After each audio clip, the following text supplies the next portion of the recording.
Sunday Production.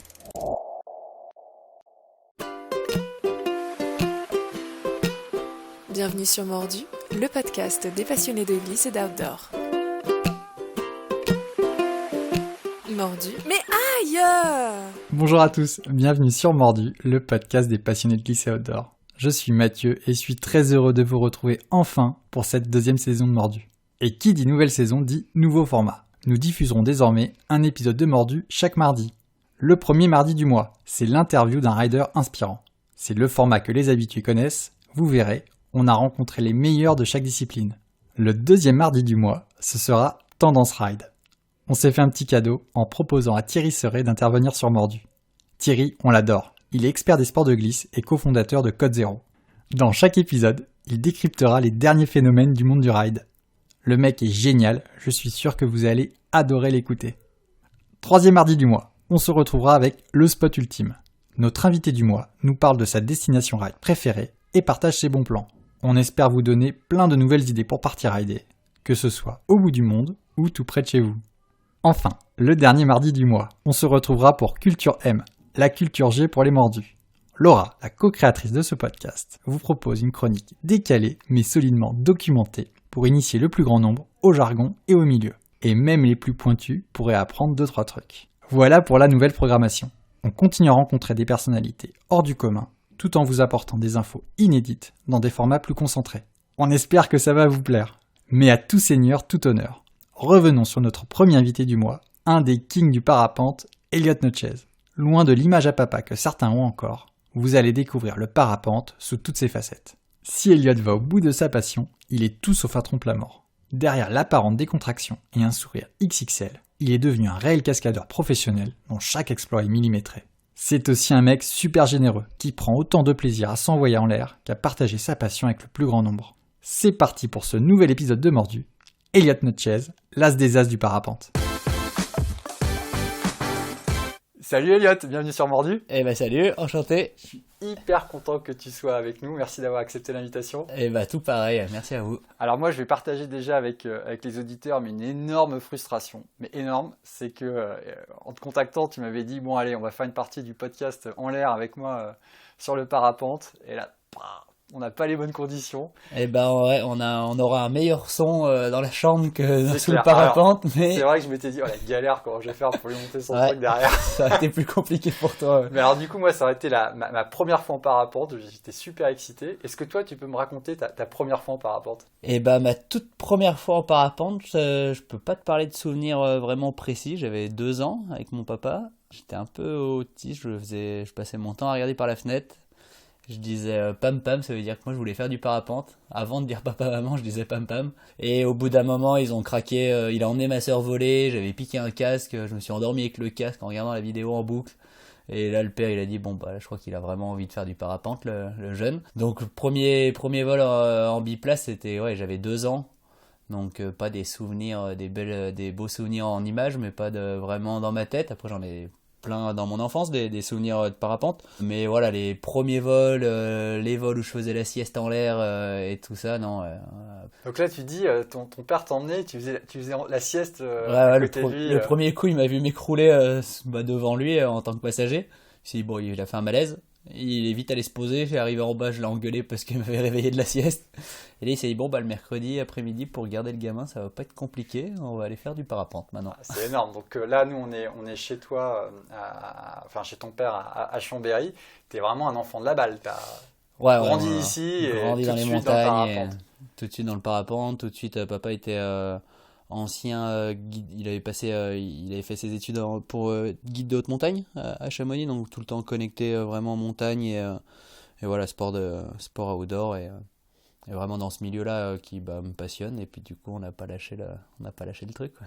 Ah, donc toute ta vie là, ça fait 25 ans que tu fais du parapente, toi t'as 27 ans aujourd'hui.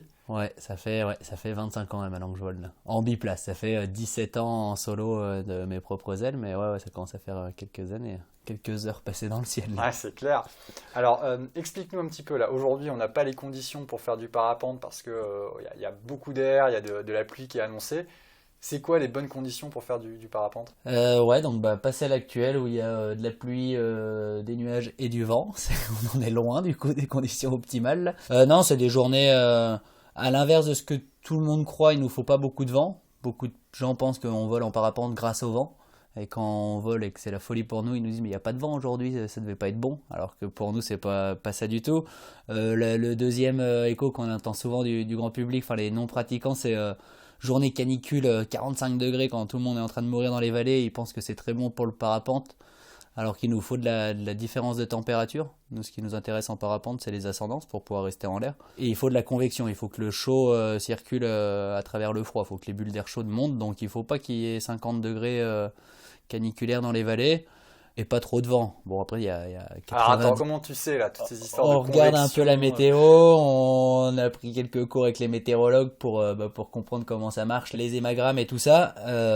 Généralement, quand on se lève le matin qu'il fait 40 degrés, qu'il y a plein d'humains qui respirent, on sait que c'est caniculaire et on est tous conscients de ça. Après, ouais, il y a plein de petits... C'est pas très compliqué la météo qu'il nous faut en parapente. Ouais, quand il y a 100 km/h de vent, c'est pas possible de... Enfin, 50 km/h de vent, c'est pas possible de voler. Quand il pleut, c'est pas possible.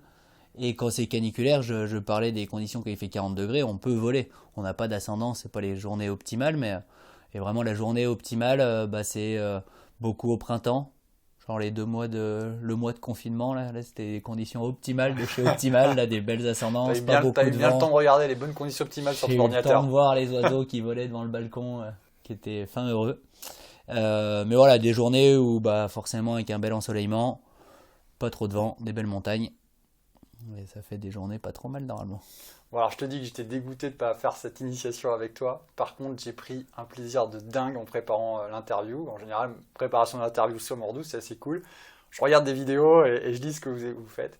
Bon, j'avais déjà vu 2-3 trucs sur toi et je m'étais dit, waouh, mais alors j'aimerais bien que les gens qui écoutent et qui n'ont pas encore vu ce que tu faisais comprennent bien. C'est que, ok, t'es bon, parapentiste, mais pas que, on va en parler. Hein, tu fais plein d'autres trucs, du wingsuit, du base jump, tu fais plein de trucs. Mais alors rien qu'en parapente, enfin, on est loin de l'image de la petite promenade tranquille, quoi. Elliot, il envoie du lourd, c'est un truc de ma boule. Moi, Ils seront obligés d'aller voir les vidéos. Ah Quand ouais. on en parle, ils nous croient pas les gens. Faut voir les images. faut aller voir. Parce Sinon, que on passe pour des fous pour c'est juste un truc de psychopathe. On a reçu des gens de dingue sur ce podcast. Mais là, toi, tu mets la barre à un niveau très, très, très élevé. C'est hyper impressionnant. Moi, je connais pas bien le parapente. Il y a 2 trucs qui m'ont épaté quand j'ai regardé les vidéos que tu produis. Hormis la qualité, parce qu'elles sont top, c'est l'aspect balade et liberté, on va en parler un petit peu, et puis l'aspect tricks qui est juste dingue. On va commencer sur la balade. Toi, tu fais des trucs de ma boule. Alors récemment, tu as fait, je crois, un peu le tour du Mont Blanc avec ton parapente. Ouais, le tour du massif, ouais. On part de Chamonix, on fait tout le tour, on passe par les faces italiennes, un petit tour à 4006 sous le sommet, et rentrer à Chamonix 4h30 plus tard. Magnifique. Après être allé jouer un peu dans les glaciers, faire quelques vols de proximité dans la belle glace bleu vive, qui est plus si bleu vive, Ouais. mais il y a encore des très beaux endroits dans la vallée de Cham, il y a encore des beaux glaciers et puis des belles parties. Donc tu te fais des explorations incroyables, là. Il y a le Mont Blanc, mais aussi tu fais un peu des parcours ou un peu des longues distances où tu te mets 100-150 km sur ton parapente et C'est ça et qui tu est te balades. assez rigolo ouais, dans le parapente, c'est que il y a l'image du parapentier du parapentiste de 50 ans qui prend sa voiture, qui décolle, qui vole en ligne droite pendant 20 minutes et qui atterrit. C'est une partie du parapente, donc on appelle ça des ploufs, c'est du vol découvert, on est tous passés par ça pour apprendre. Et après quand on pousse un peu plus, grâce aux ascendances, on peut soit faire de l'acrobatie, on prend de l'altitude en descendant dans de l'acrobatie, donc on se met la tête à l'envers dans tous les sens, soit on peut faire de la distance, donc on prend l'ascendance et puis après on part en ligne droite, faut retrouver une autre ascendance. Et là, on peut faire beaucoup plus de kilomètres que la plupart pensent. Les records, ils sont à 600 km. Et derrière, après, on essaye de trouver des parcours assez intéressants. Ça existe des triangles, c'est des triangles effeuillés, ce que je te disais tout à l'heure, un triangle équilatéral. Donc forcément, on est un peu embêté par le vent. Donc tu as toute une stratégie, savoir quelle branche faire en première. Et toute une réflexion. C'est vraiment de la navigation comme un mec part sur son voilier. Et on a l'impression qu'il va que tout droit et là où il a envie, mais non, il y a beaucoup de choses à prendre en compte et c'est ce qui dessine un peu le parcours et ce qui rend la chose très intéressante. Alors, il y a des moments mythiques où quand on regarde un peu tes parcours, où à un moment tu te poses sur une bosse ou une colline et tu regardes autour de toi, tu dis bon alors par là-bas ça a l'air d'être Valmorel ou je sais pas quoi, mais je vais pas pouvoir aller directement, donc j'ai passé par là parce que ça a l'air de mieux souffler. Enfin, t'es tout seul au milieu des montagnes, enfin, C'est vraiment c'est un truc incroyable. c'est vraiment le côté aventure du parapente, le vol de distance, donc le cross-country. Ouais, vraiment comme le mec qui part sur son voilier, il se fait son itinéraire de base, le au plus court, le plus optimisé par rapport aux conditions, mais c'est sûr que pendant le voyage il va avoir un peu des tours à faire, quelques problématiques à contourner, donc ouais, c'est vraiment l'aventure. On part pour 8 heures de vol et on sait d'où on part, mais on sait pas où le but c'est de revenir pour boucler le vol le soir, mais on sait c'est pas tout le temps que ça le fait. Ouais, C'est rare que ça finisse les vols de 200 il y a km. juste ce truc mythique parce que je le disais tout à l'heure, toi t'es vraiment branché multisport, tu combines plein d'univers et notamment tu as fait un combi où tu pars en parapente avec une aile de speed flying accrochée aussi et donc tu passes de spot en spot avec ton parapente et après tu changes d'aile, boum, tu te fais une descente pleine balle en speed flying, c'est une espèce de speed riding d'été. Des toutes petites voiles. Où là tu t'es collé à la pente, c'est ultra impressionnant, ça a l'air une régalade. Tu poses et après bien. tu remontes l'autre voile et tu repars en ascendant. Bah voilà, ouais, donc de connu, il y avait le parapente acrobatique. Ça fait 20 ans que les mecs nous font voir des manœuvres de folie. Donc nous, on s'était lancé là-dedans au début. Le vol de distance, donc des vols de longue durée et de grande distance.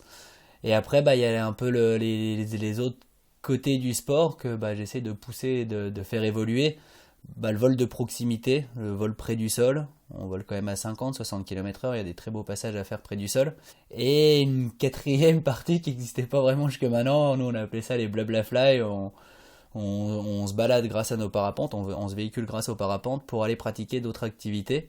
Donc soit là je le fais tout seul l'hiver avec mes skis aux pieds, je monte avec les ascendances, on pose en haut des montagnes, on redescend en skiant, et puis on fait 4-5 vols comme ça, téléski magique.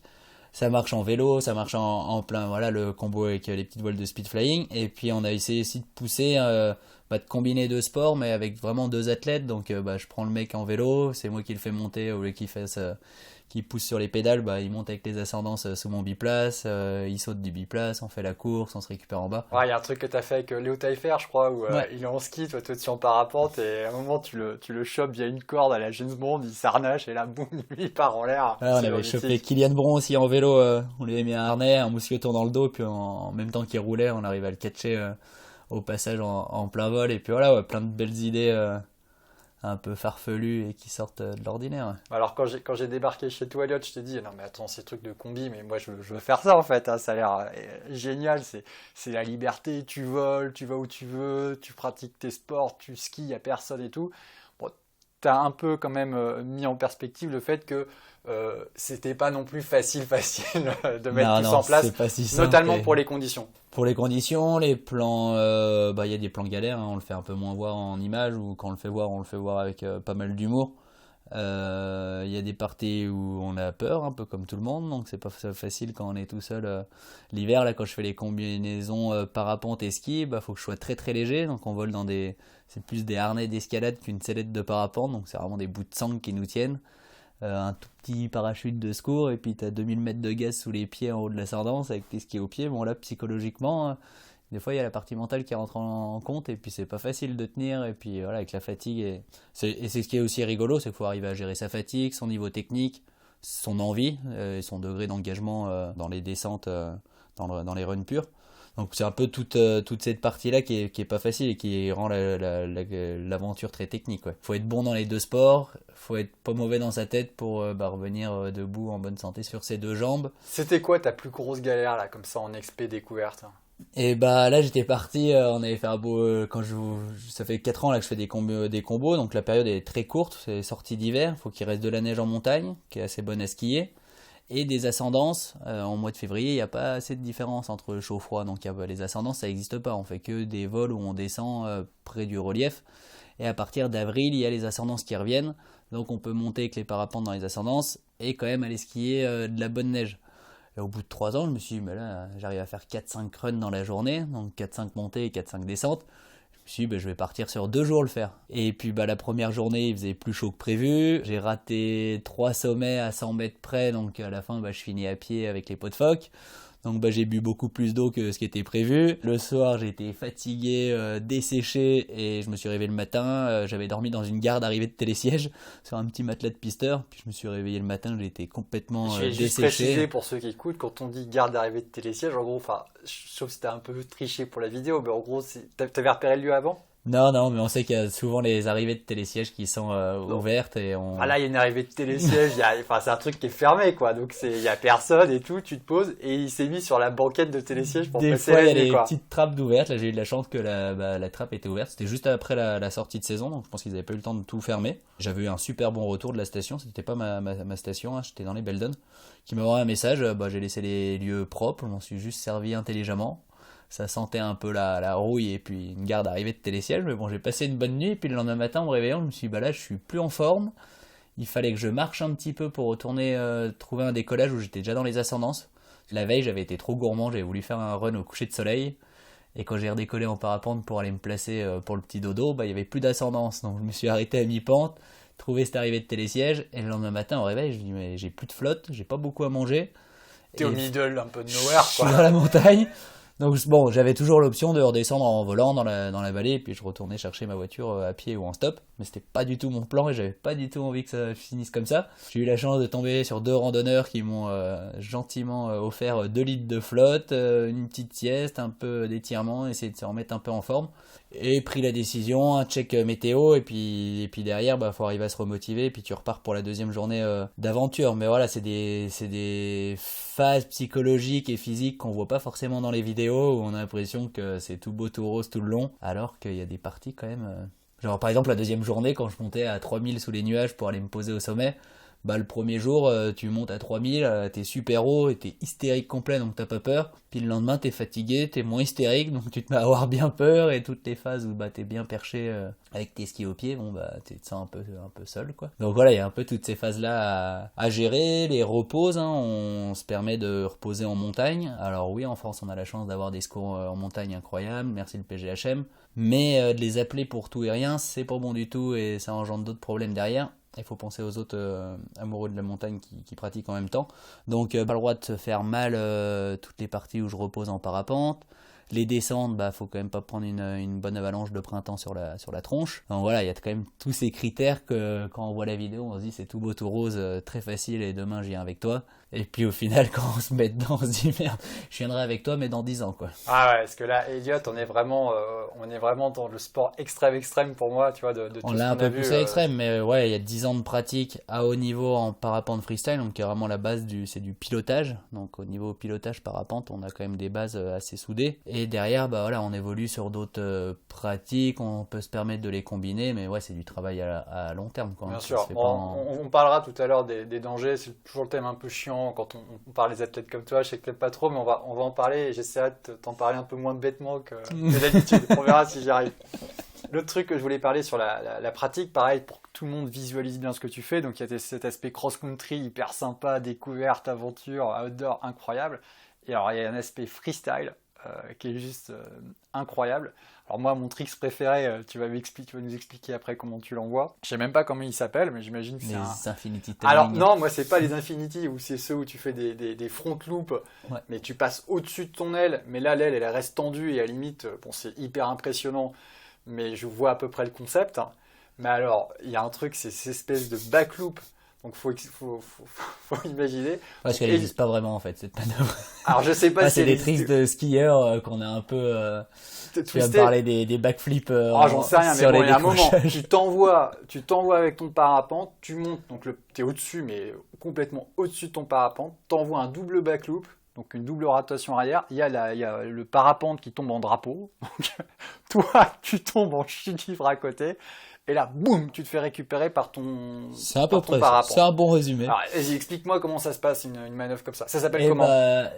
c'est un décrochage dynamique. Donc c'est vraiment l'aéronef qui décroche, donc la voile elle part un peu derrière, et en arrivant avec beaucoup de vitesse, c'est comme ça que ça nous monte au-dessus de la voile, enfin au-dessus de l'horizontale, et que ça nous laisse un timing de chute avant qu'on repasse dessous qui est quand même assez grand. Donc on prend beaucoup de vitesse, on engendre cette ressource, et après on décroche notre aéronef. Donc ça c'est vraiment la partie décrochage, donc c'est un décrochage dynamique. Et derrière, quand les suspentes, une fois qu'on a décroché la voile, les suspentes, nos ficelles se détendent un petit peu. On pète la tension toute la phase de prise de vitesse. On a Ça de la s'appelle vitesse. du slack comme en Non, une détente. Et généralement, c'est pas bon du tout. Donc, quand nos suspentes se détendent, mais là, sur le décrochage, au moment où on perd la tension, ça nous permet de pouvoir faire des flips.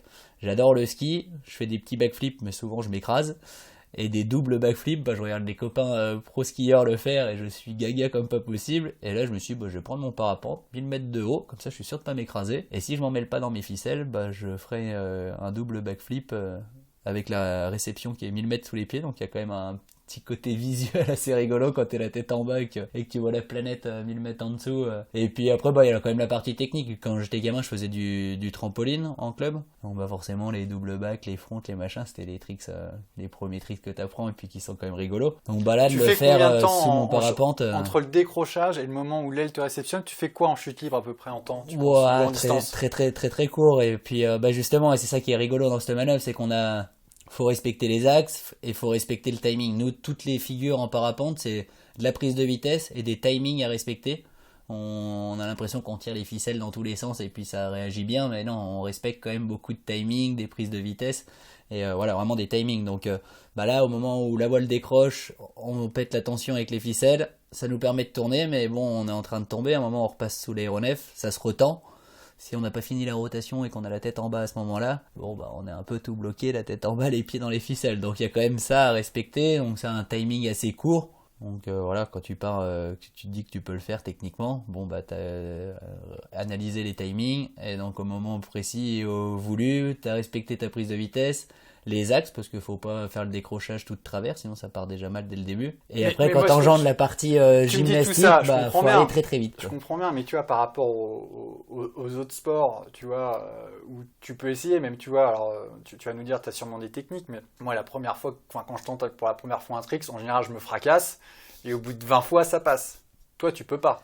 C'est-à-dire que quand tu fais ton truc... on a le droit à l'erreur quand même. On a des parachutes de secours déjà sur nous. En acrobatie, on met 2 parachutes de secours. Justement, si le premier, on le jette mal et puis qu'il se prend dans les ficelles ou qu'on est en rotation et qu'on a un peu merdouillé, on a une deuxième chance, on a une deuxième cartouche. C'est des parachutes ronds mais qui nous sauvent vraiment la mise. Une fois qu'on est un peu dans le rouge, que la voile s'est mise en boule, qu'on est emmêlé ou quoi... Toi, en fait, c'est ça. Le danger, en fait, c'est que tu... tombe dans ton parapente. Le plus gros anti, c'est de tomber dans la voile, où là, tout de suite, on est enfermé, c'est papier cadeau, et on est enfermé dans le tissu et toutes les suspentes. On a quand même pas mal de suspentes sur un parapente. Ça, juste pour savoir, ça t'est arrivé déjà? Non, j'ai déjà touché la voile avec ma tête ou des trucs comme ça, mais non, je suis jamais tombé dedans. Pareil, toujours et je pense que c'est ce qui me permet de combiner, de pousser un peu la partie un peu stunt de la discipline. J'ai appris tous les tricks en acrobatie, donc vraiment là, dans ma carrière de parapentiste, de freestyler pro, ils ont tous tiré 15-20 secours dans la phase d'apprentissage, et moi j'ai essayé de respecter vraiment toutes les phases et de toutes les comprendre. Un gros travail psychologique. 15-20 secours 15 essais de tel trick qui a merdé, ça s'en mêle un petit peu, et puis plus beaucoup d'altitude.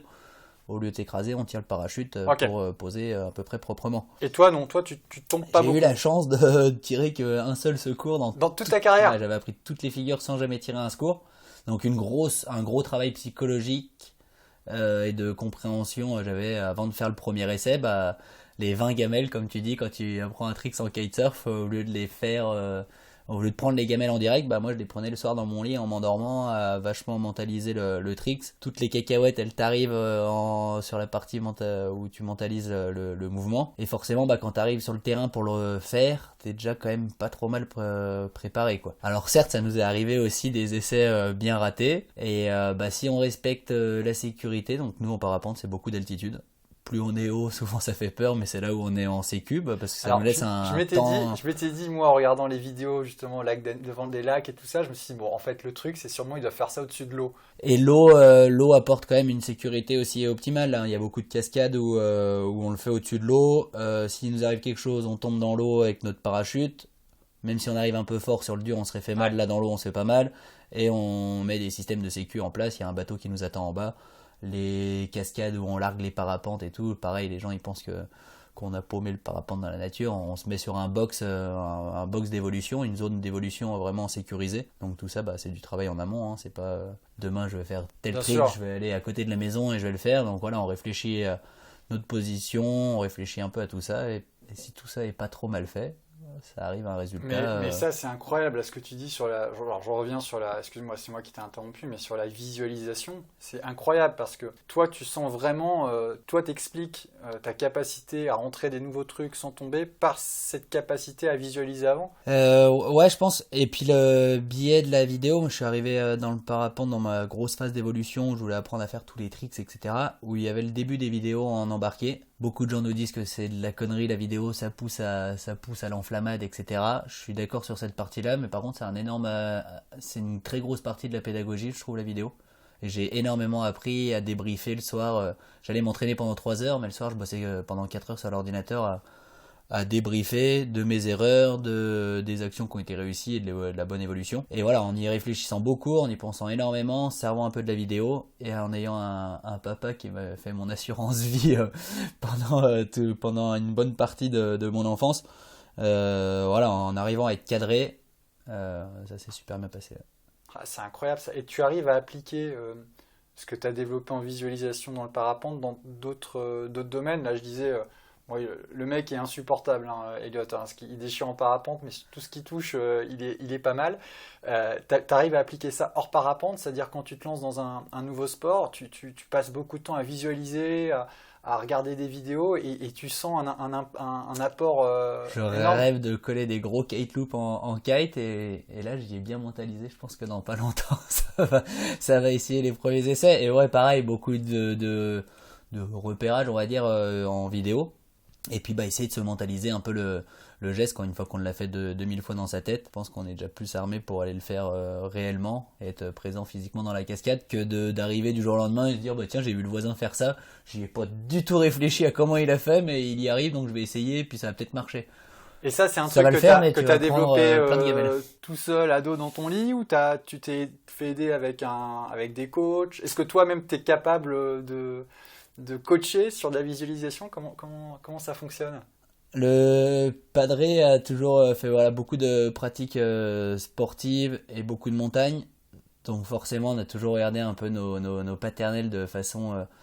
ce que je disais à TF1, moi je crois pas en Dieu, mais je crois en mon père, tu vois. Donc forcément, tu l'écoutes...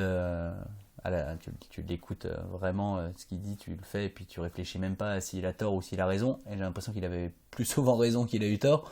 Donc il m'a aidé là-dessus, et il m'a fait comprendre que quand... Et on a l'exemple des copains qui se font mal ou qui disparaissent. Une fois qu'on s'est fait du mal à notre petit corps, on tue complètement notre progression. Donc des fois, il vaut mieux progresser un petit peu plus doucement, réfléchir un petit peu plus, et puis 2 mois plus tard, arriver à son objectif en étant en bonne santé et surtout pas de frayeur, quoi. Alors forcément, c'en est fait des frayeurs. Et quand j'avais 16 ans, quand je me mettais une frayeur, je voyais que ma progression était flinguée pendant 1 mois, 2 mois, 3 mois, enfin le temps de repasser au-dessus et de revenir le patron, on va dire, entre guillemets, dans l'action, quoi. Donc oui, j'ai compris que les phases où on a peur et qu'on s'est fait peur, ça aide pas du tout à la progression. Ah, mais en même temps... Donc aller un petit peu moins vite peut... Moi, je sais que si je me...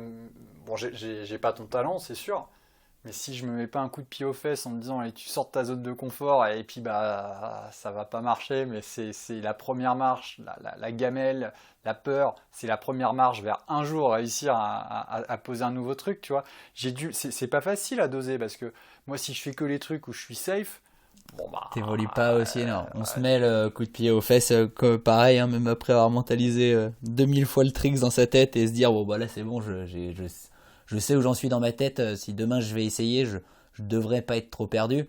Bon, quand tu te retrouves en l'air dans ta sellette, t'es pas dans le même,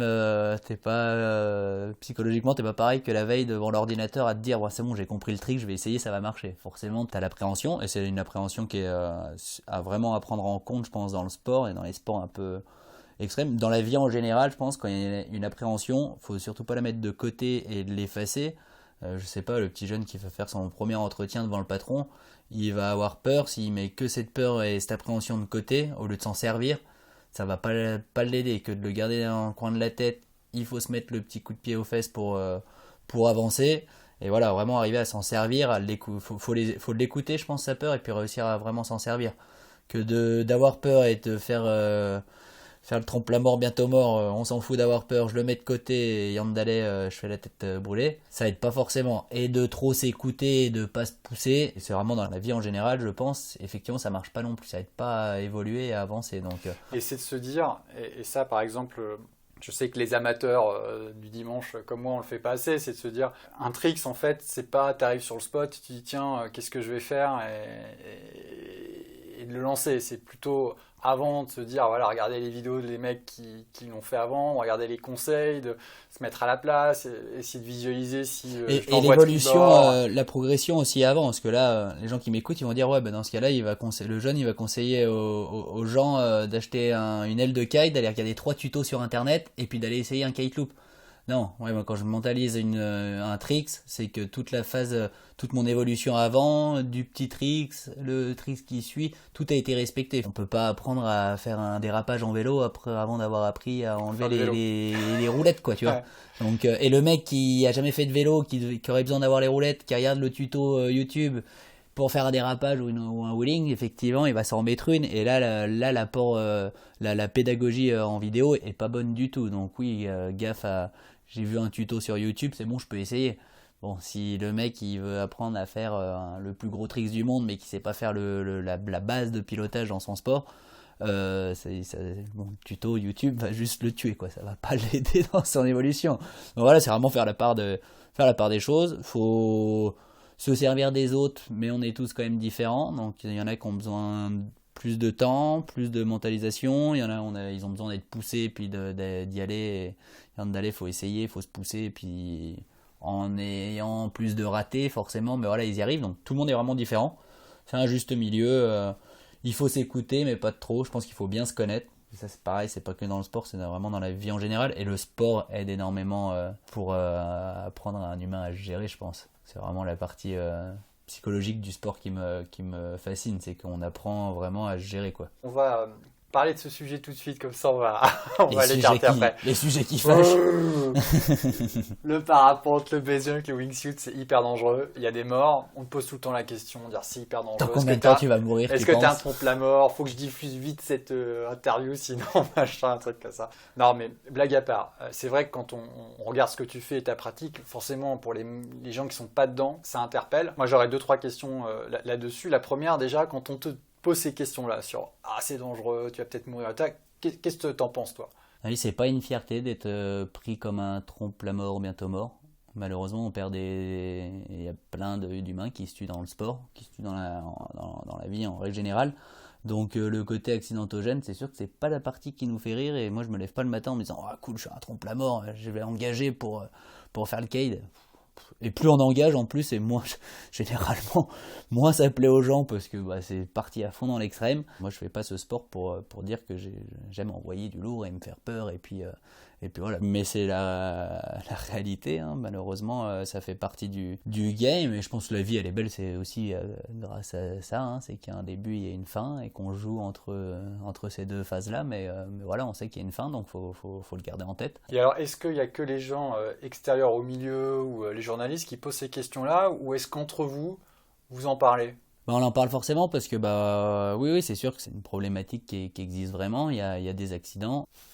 C'est super dur parce que ouais, c'est sûr que si on n'a pas envie de mourir, il faut rester devant une télé. Mais 40 ans plus tard, tu as d'autres soucis, puis tu vas mourir pour d'autres raisons. Donc moi j'incite plutôt les gens à sortir et à aller faire des belles choses dans la nature, en ayant conscience du facteur risque, et de le prendre en compte et essayer de le gérer, et puis de s'en éloigner, mais bien le garder en tête, quoi.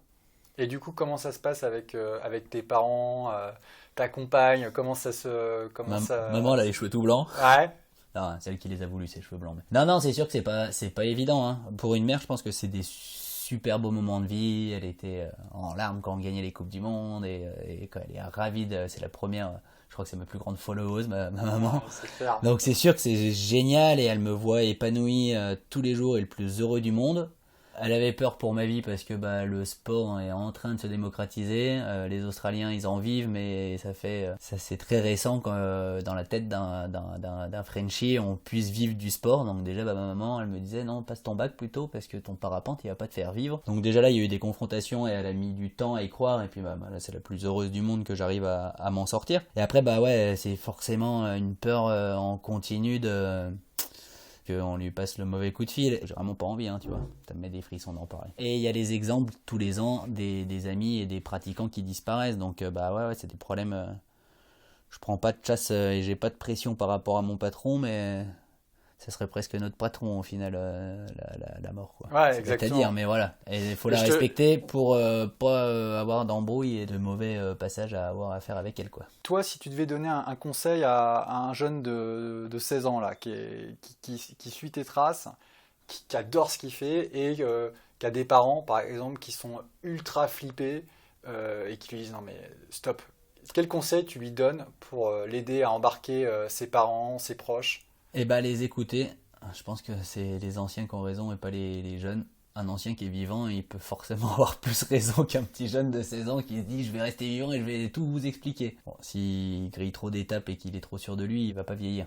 Donc je pense que l'ancien, pas tout le temps, mais l'ancien a souvent raison. Des parents qui disent à leurs enfants qui sont pas du tout dans le milieu, on va prendre le parapente, le gamin il a 17 ans, il va apprendre à voler, les parents ont jamais volé, ils ont peur de prendre l'avion et je comprends tout à fait qu'ils aient peur pour leur fils. Toujours pareil, les écouter, donc oui les parents ont peur, et d'engendrer un travail construit, quoi, de leur expliquer, d'arriver à leur faire comprendre que c'est pas si dangereux, qu'en faisant les choses bien. C'est ce qui s'est passé moi avec mes parents, quoi. C'est un contrat de confiance, quoi, en gros. Alors oui, maman maintenant elle a beaucoup moins peur que quand j'avais 16-17 ans et qu'on était bien tout jeune, tout fou, mais elle y croyait et elle se disait ça va bien se passer parce que j'écoutais mon père qui était vraiment l'assurance vie, et quand il me disait ça tu le fais pas, je réfléchissais pas et je le faisais pas, quoi. Donc oui, je remercie papa, grâce à lui je suis vivant de nos jours. Donc quel conseil à donner aux petits jeunes, petit jeune ou pas, à 40 ans c'est trop bien d'être petit jeune dans sa tête.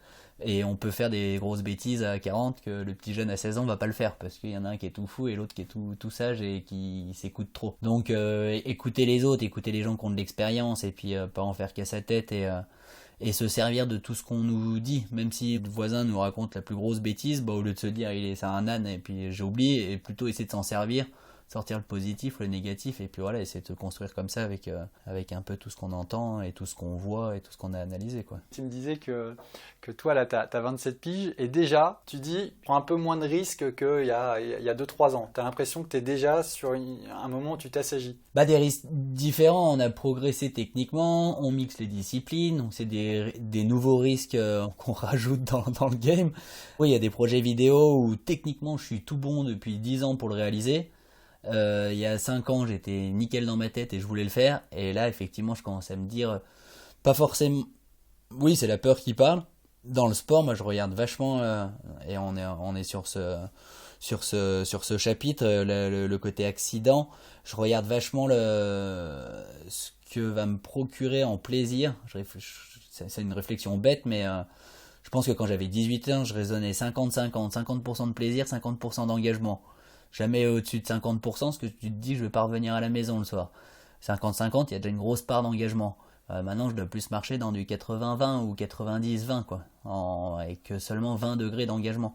Donc oui, on a vachement resserré cette marge et cette appréhension. Parce que ce qui est assez rigolo, c'est quand on voit ce que tu fais, on te voit toujours avec la banane de ouf. Elliot est un excellent communicant. Mais tu me dis derrière... Je transpire là. En interview, là j'ai peur. Là. Je suis en train de mouiller le t-shirt là. C'est bien, ça me fait plaisir.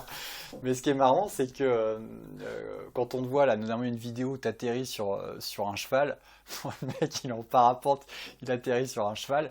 Tu vois le truc, tu te dis, bon, ça se passe super bien. Et tu te dis, mais bon, le gars, il a peur de rien, parce que moi, j'aurais tellement peur de me faire défoncer par le cheval. Là, tu me disais, ouais, alors, bon, je fais genre, ça se passe bien, mais il y a vachement de préparation. J'avais vachement peur. La peur, elle passe dans la préparation aussi, je pense. Au début du projet, moi, je réfléchis à toutes les petites couilles qui peuvent m'arriver. Donc, vraiment que le côté négatif de ma cascade, de mon projet. Et petit à petit, déjà dans ma tête, j'arrive à les franchir, ces caps, à me dire, ok, cette erreur, je vais pas la faire parce que je vais bien réfléchir à ça. Je vais m'y prendre de telle façon. Hop, déjà, ce problème-là, il est réglé, je l'aurai plus. Donc, au début, tu as très très peur. Ouais, quand j'ai posé sur le cheval, là, la première image que j'avais en tête de cette action, c'était de prendre un grand coup de sabot, de reculer de 3 mètres. Moi aussi. Le parapente finissait sur Marco le canasson et on faisait du rodéo. Là, je me suis dit, ouais, non, là, je la fais pas l'action. Petit à petit, je me suis dit, ok, au lieu d'arriver directement sèchement derrière lui, si je me rate, il me met un coup de 12, on va plutôt essayer de se préparer, de faire copain avec l'animal, de poser un peu à droite à gauche. On a fait plusieurs essais, et voilà, on avance étape par étape. Et forcément, la peur elle diminue au fur et à mesure. Il en reste toujours un peu. Et là, j'avais pas le droit de me faire peur, tu vois bien, tous les vétos, ils nous disent, plus t'as peur, plus il va être méchant, le machin. C'est Je suis zen et détendu, Marco, on va être copains. Donc, tu vois, j'ai essayé de gérer tout ça. C'était rigolo, c'est un travail d'équipe, cette action, mais pas avec un humain, avec un chouette animal, quoi. Mais en fait, t'es cascadeur. J'ai du mal à le dire parce que, voilà, moi, le côté extrême me plaît pas du tout. Je me considère plus comme artiste, on va dire, que comme cascadeur. Cascadeur, il y a une notion vraiment de préparation, d'entraînement. C'est pour ça que je rajoute professionnel après Ne le le mot faites cascadeur. Ouais, bien sûr, cascadeur professionnel. Et il y a une notion de, enfin, ne le faites pas. En fait, c'est des pros qui l'ont fait avec des techniques, de la préparation. Vous voyez pas tout et tout ça. Et j'essaye de vachement l'apporter, ça. Je veux faire voir mon sport au plus grand public possible. Je pense que c'est un très beau sport, que ce soit le parapente ou de profiter de la vie est un très bon choix, je pense. Il faut le faire, mais voilà, à son niveau, donc toujours s'écouter. Donc c'est sûr que quand on fait les grosses cascades, généralement on parle de la sécurité et c'est pas un sujet qu'on fait parce que le sponsor nous a dit de le faire. Moi ça me rend triste comme jamais de voir les chiffres au niveau des accidents, c'est pas bon du tout. Donc c'est sûr que c'est le premier truc que j'aimerais qu'il soit réduit dans les activités qui me passionnent. Donc oui, on met un gros coup sur la sécurité et c'est, je pense, à pas négliger. Alors, tu parles beaucoup du plaisir. Moi, je me demande, c'est quoi ton moteur? Est-ce que tu as identifié c'est quoi qui fait qu'aujourd'hui, ça fait 25 ans que tu fais du parapente, que tu as tout donné là-dedans, que des fois c'est ultra fun et puis des fois c'est ultra galère. Quand on t'écoute là, on sent que c'est potentiellement le plaisir, profiter de la vie. Est-ce qu'il y a un truc plus profond? Je pense que l'amour que j'ai, le feeling qui me plaît autant, c'est la glisse. Et en parapente, c'est un sport de glisse. On le voit pas parce que l'air est pas comme une surface comme de l'eau, mais c'est un sport de glisse comme le bateau est un sport de glisse, comme le ski l'est. Et effectivement, tous les sports que je pratique, c'est que des sports de glisse. Il y a tout le temps une sensation de glisse. Donc je pense que c'est vraiment ça qui me prend et qui me prend au trip, plus que de la sensation de voler. Et après, les deux cordes, les deux combinés, c'est la joie ultime, quoi. Mais qu'est-ce qui nous pousse? Et je crois que déjà c'est un peu dans mes gènes, hein. On a commencé très jeune et puis tout l'univers, l'ambiance du sport. J'ai l'impression que ça m'a plutôt bien éduqué, plus que d'aller faire le voyou à la sortie de l'école avec les copains. Ah, mais ce qui est marrant, tu vois, quand j'échange, on avait Antoine Albo récemment sur le podcast. Bon, Antoine, il y a plein de moteurs, mais il y a vraiment un moteur gagne, quoi, tu vois. Justine, il y a un moteur surfer les plus belles lignes possibles. Toi, j'ai l'impression, quand j'échange avec toi, t'as pas un moteur objectif. Effectivement, je prends presque autant de plaisir à aller faire un vol en biplace à plat avec ma maman, qui est anti-acrobatie, que de faire l'action la plus ouf, aller tendre une highline entre des parapentes ou des trucs un peu farfelus qu'on a fait. J'ai la chance d'arriver à y prendre autant de plaisir. Donc déjà, ça me fait pratiquer tous les jours. Mais il y a toujours cette recherche. Tu vois, là, je me suis mis au kitesurf. J'ai une envie de progresser monstrueuse.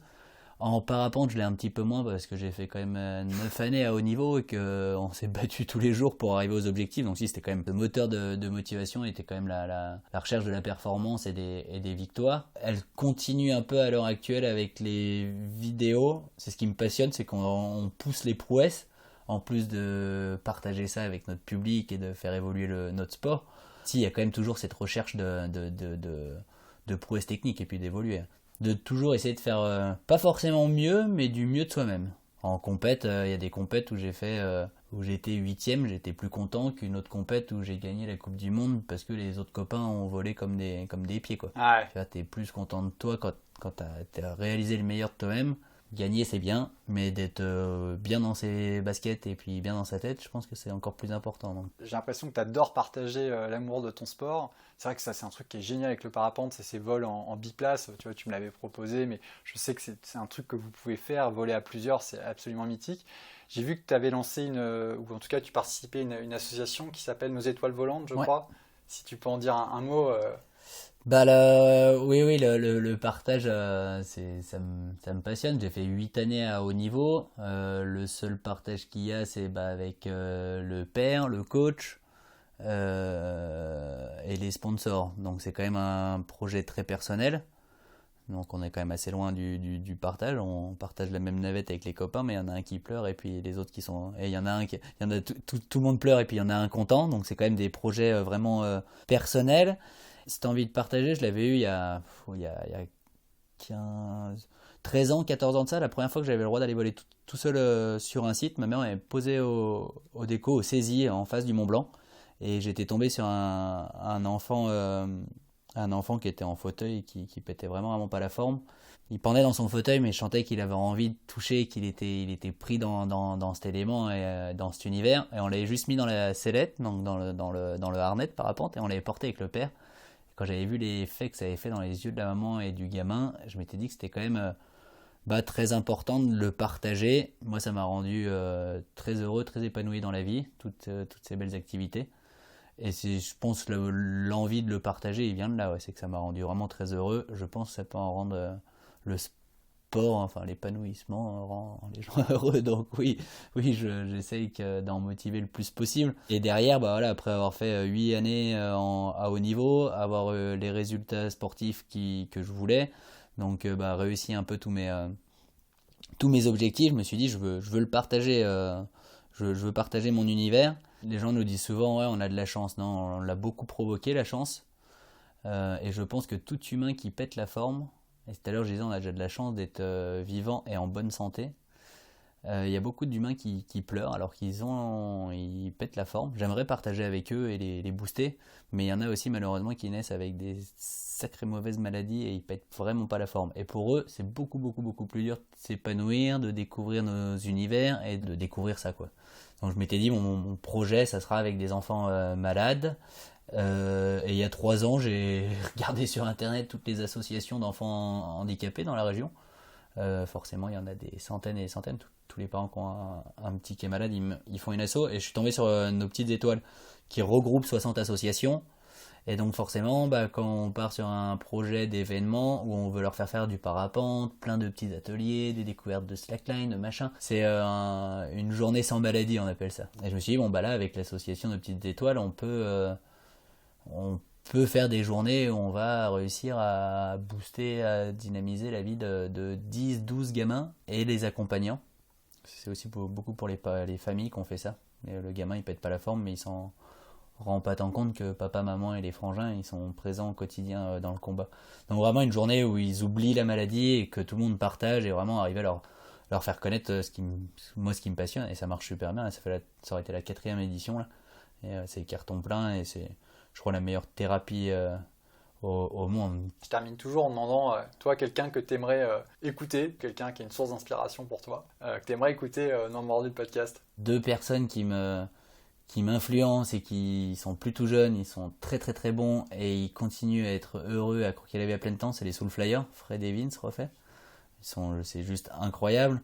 En kite, forcément, les 3-4 jeunes de la team F1, les copains Paul Serein et tout, je suis juste fasciné par ce qu'ils font. Donc, quelqu'un qui se bouge les fesses dans la vie, qui est heureux, qui essaye de le partager un peu, et puis s'il est très bon, c'est encore mieux, ça nous fait encore plus rêver, quoi. Bon, c'est cool, je t'en demandais un, mais j'en ai 3 là. Ouais. Fred, Vince et Paul. Fred et Vince, là, les Soul Flyers, là, nous font vibrer depuis 15 ans, c'est... Génial. Et écoute, c'était un grand plaisir, Elliot, d'échanger avec toi. Je te dis, j'ai kiffé de préparer cette interview et j'ai pris beaucoup de plaisir à échanger avec toi. Et un plaisir partagé. Bon, et puis on va remercier Elliot parce que, pour être très honnête avec vous, on a dit qu'il pleuvait, mais en fait, il fait plutôt beau. Il y a 25 nœuds sur le spot. Donc il est dégoûté. Il passe son après-midi avec moi plutôt que de rider. Ouais, c'est la vie, mon gars. C'est ça de ce sportif professionnel. Voilà.